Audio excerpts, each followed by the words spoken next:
أما بعد فقد روي عن رجل من أصحاب رسول الله صلى الله عليه وسلم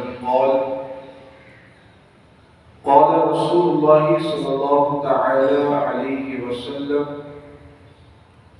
من أحب سنتي فقد أحبني ومن أحبني كان معي في الجنة صدق رسول الله صلى الله عليه وسلم.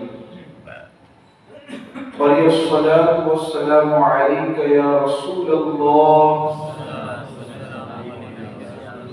الصلاة والسلام عليك يا حبيب الله. الصلاة والسلام عليك يا نبي الله وعلى آلك وأصحابك يا نور الله صلى الله تعالى عليه وسلم. پیارے آقا علیہ الصلوۃ والتسلیم کے پیارے دیوانوں، حضور علیہ الصلوۃ والسلام نے ارشاد فرمایا، من احب سنتی فقد احبنی، جس شخص نے میری سنت اور میرے طریقے سے محبت کی، دنیا کی زندگی گزارنے میں، دنیا کے شب و روز گزارنے میں جس نے میرے طریقے کو اختیار کیا، جس نے میرے طریقے سے محبت کی، جس نے میری سنت سے محبت کی، اللہ کے رسول علیہ السلام فرماتے ہیں فقد احبنی، کہ یقیناً اس نے مجھ سے محبت کی.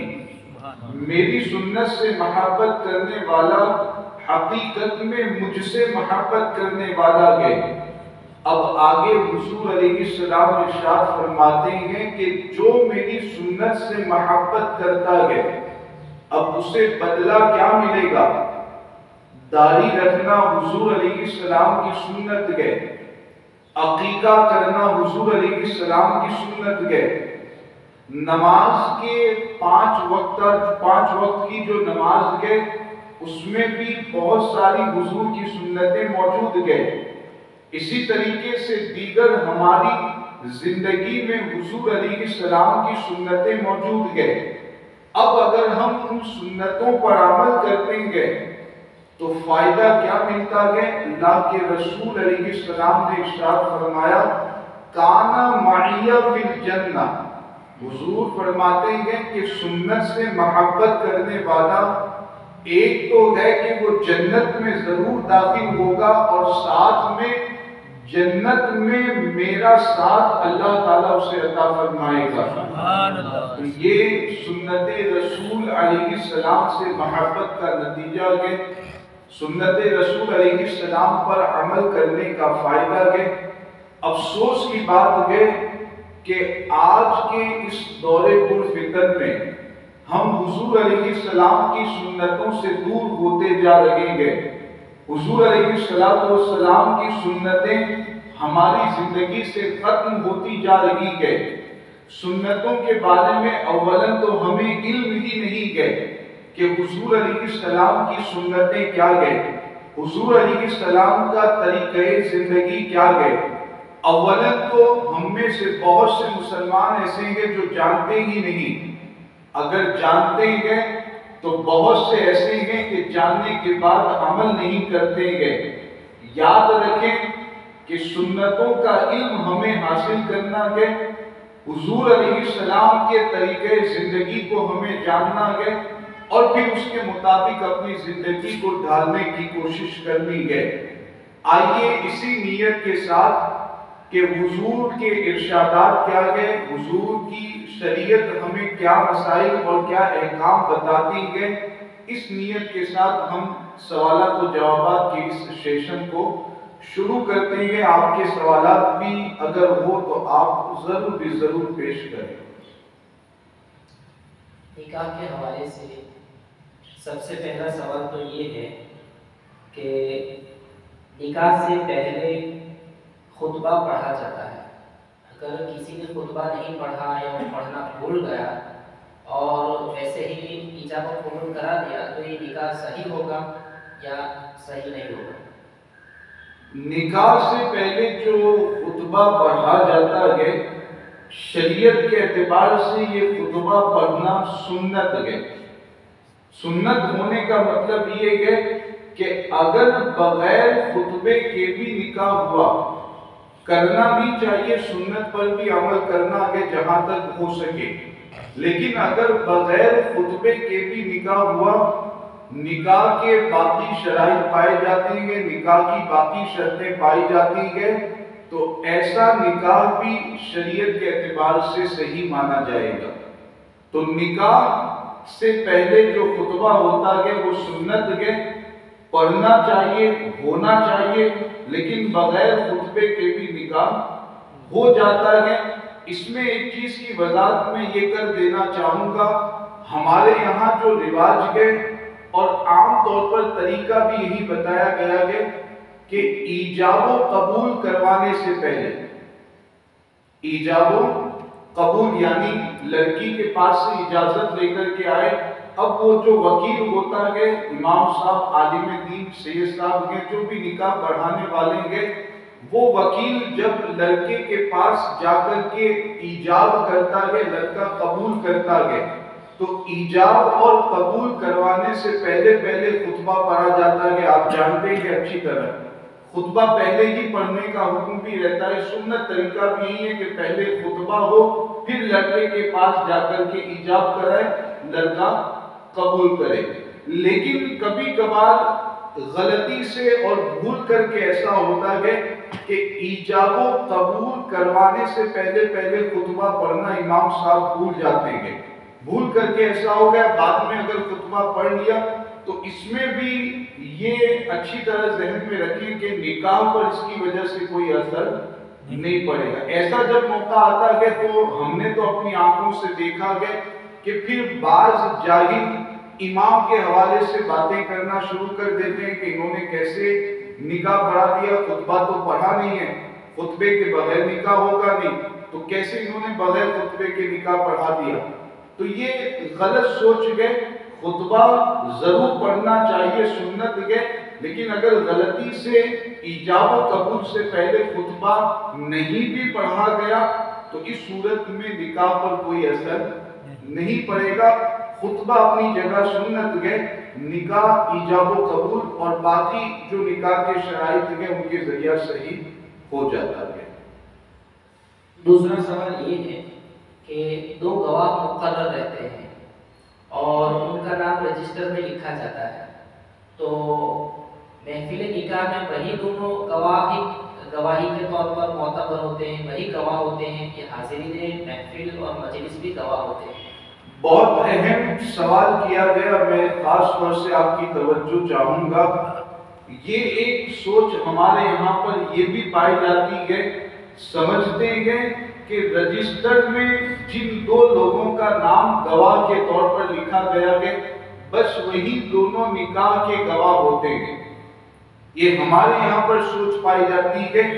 حالانکہ شریعت کے اعتبار سے میں آپ کو بتاؤں، بہار شریعت وغیرہ متعدد کتابوں میں یہ بات لکھی ہوئی ہے کہ نکاح کی محفل میں جتنے بھی سنی مسلمان بیٹھے ہوئے ہیں، جتنے لوگ ایجاب اور قبول کو سن رہے ہیں، وکیل ایجاب کرتا ہے، نکاح پڑھاتا ہے، لڑکا قبول کرتا ہے، تو جتنے لوگ اسے سن رہے ہیں وہ تمام لوگ اس نکاح کے گواہ شرعی اعتبار سے مانے جاتے ہیں. وہ تمام نکاح کے گواہ مانے جاتے ہیں. صرف وہ دو لوگ گواہ نہیں ہوتے جن کا نام رجسٹر میں لکھا جاتا ہے.